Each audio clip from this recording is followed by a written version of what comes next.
All right, buckle up, everybody, because this is going to be fun.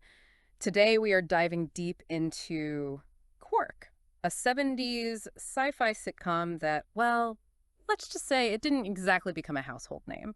So, to set the stage a little, we're talking 1977. Star Wars has just exploded onto the scene, and NBC decides to launch a sitcom set in space. A sitcom, not exactly the most obvious genre for sci-fi, right? Yeah, definitely a bold move. I mean, sci-fi on TV at that point was still kind of finding its legs. Star Trek had wrapped up a few years earlier, and Trek wasn't exactly known for its laugh-out-loud moments. Yeah, more cerebral, right. So a sci-fi sitcom, it was either going to be brilliant or a total flop. And it got a primetime slot, too. Friday nights at 8 p.m. on NBC. You'd think they'd have some faith in it. Well, about that. It was actually a mid-season replacement. Ah, that explains it. Filling the void for a show that got the axe. Not exactly a ringing endorsement from the network then. But hey, it did have some serious comedic talent behind it.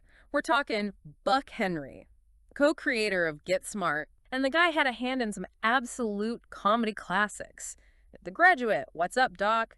Even Heaven Can Wait. Yeah, that connection to Get Smart is telling. I mean, it suggests that they were going for a similar vibe with Quark. Witty, satirical, maybe a little absurd. And absurd it was. This wasn't your typical starship boldly going where no one has gone before. This was a garbage scow, a spaceship dedicated to collecting space trash. Talk about lowering the stakes. Right. Imagine pitching that to a network today. It's like Star Trek, but instead of exploring new worlds, they're picking up space diapers. Haha, exactly. And they didn't just borrow from Star Trek. Quark took aim at pretty much every sci-fi trope out there. Star Wars, 2001. It was like a roast of the entire genre. And you got to remember, parody was huge in the 70s. Blazing Saddles, Airplane. It was a way to both celebrate and poke fun at these popular genres. And Quark was right there in the mix. And here's where it gets really interesting. Quark might actually be the earliest Star Wars parody out there. There's an episode called May the Source Be With You. It aired in February 1978, just a few months after Star Wars hit theaters. Wow, so not just a parody, but incredibly timely too, riding that Star Wars wave. Absolutely. Yeah. But parody can only take you so far. You need interesting characters to really make it work. So who are these cosmic garbage collectors? Well, in the helm you had Adam Quark, played by Richard Benjamin, who would later go on to star in Love at First Bite and a bunch of other comedies. Richard Benjamin, yeah, he had that perfect blend of charm and exasperation. Like, he was born to play a captain stuck on garbage duty. Totally. Quark was skilled, but unlucky. Always dreaming of a more glamorous mission. I feel that. But longing for something more is classic sitcom material, right? It's relatable. We've all been there. So we've got our captain, but what about the rest of the crew? Well, buckle up, because this is where Quark really leans into the weird. We're talking a truly unique set of characters. Oh, I am intrigued. Let's just say they don't exactly fit the mold of your typical Starship crew.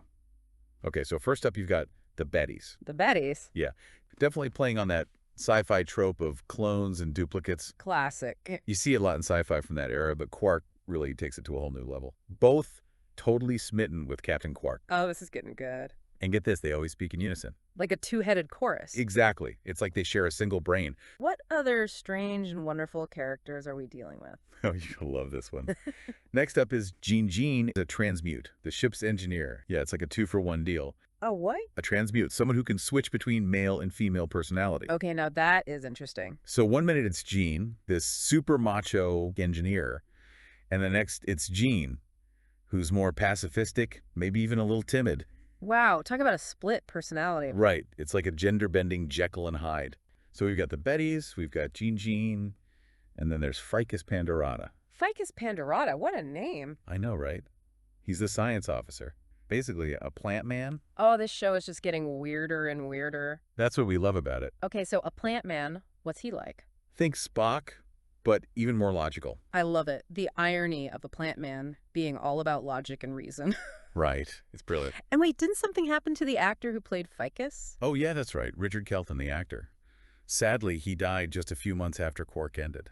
Oh, wow. That's tragic. Yeah, it's a reminder that there are real people behind these characters, and their stories often extend far beyond the screen. That's a good point. So we've got the Bettys, Jean, Ficus the Plant Man. Is there anyone else we need to meet before we dive into the actual episodes? Oh, yeah, almost forgot. We can't leave out Andy the robot. Andy the robot. All right, tell me more.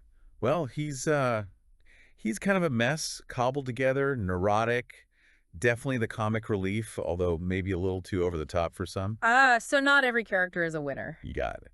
Okay, so we've got our crew of lovable oddballs. We've got this ridiculous garbage scow spaceship. What kind of adventures did they actually get up to? Well, remember how we talked about Quark tapping into that post-Star Wars sci-fi craze? Yeah, with that May the Source Be With You episode. Right. But the show's humor wasn't all just parody. Quark also had some genuinely clever storylines and some really hilarious situations, like the first episode, for example. Oh, yeah, the one with the telegram. Exactly. It's such a Ugh. brilliant premise. The galaxy is facing some catastrophic threat, but the only way the authorities can communicate with Quark's ship is through a telegram. A telegram. In space. I know, right? But it gets better. To save money, they're obsessed with keeping the message short. Oh, I see where this is going. So while the galaxy is about to explode, they're bickering over word count. Exactly. It's classic Quark, taking these high-stakes sci-fi scenarios and grounding them in the most mundane, bureaucratic details. It's so ridiculous. It's brilliant. And of course, Quark and his crew accidentally save the day, despite the whole telegram debacle. Classic sitcom trope. Incompetence leading to unexpected success. Okay, so we've got the telegram episode. Oh, and we can't forget about the Gorgons. The Gorgons. Who are they? They're the main villains of the show. Kind of like Klingons, but even more obsessed with galactic domination. So, the classic bad guys. Yeah. But with a Quark twist, of course. I'm starting to sense a pattern here. They were the perfect foil for Quark and his crew. Powerful, organized, and totally humorless. Yeah, that makes sense. That clash of personalities is always good for a laugh. Exactly. And speaking of laughs, do you remember that scene with Princess Libido? Princess Libido. Yeah. She falls head over heels for Ficus, Wait, Ficus the plant man? the one and only. And his response is priceless. Do you love me? No, but I will respect you in the morning. Rhoda, you're the most nowhere man I've ever met. You just don't have anything. Thank you. Libido, you must help us. The commander must have a gamma gun left under your father's throne.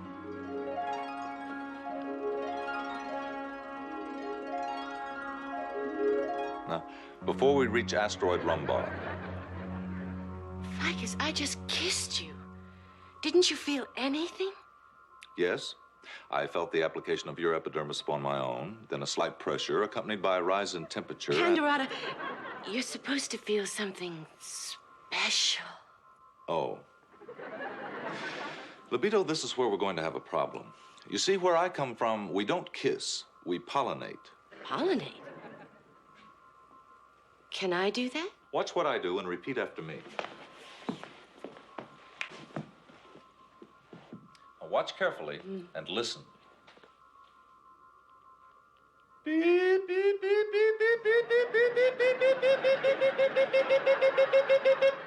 Can you do that? Move over.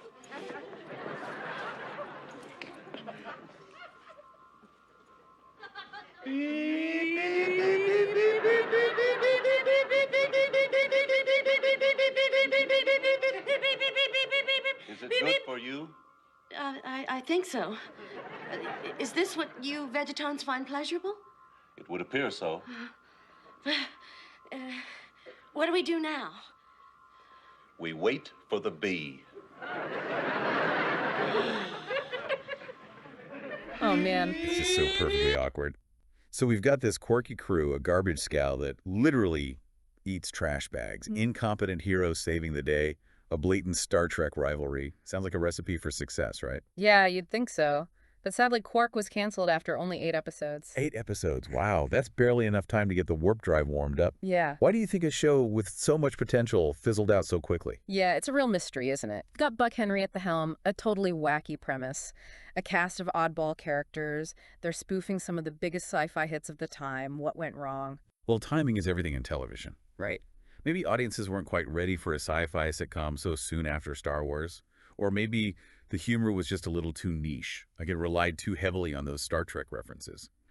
Maybe audiences just weren't sure what to make of it. Was it a kid-friendly show?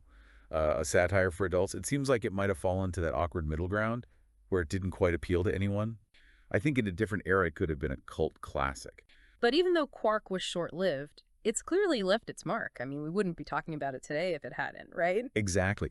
Quark was a pioneer in the world of sci-fi comedy, and it proved that you could have fun with sci-fi without sacrificing intelligence or wit.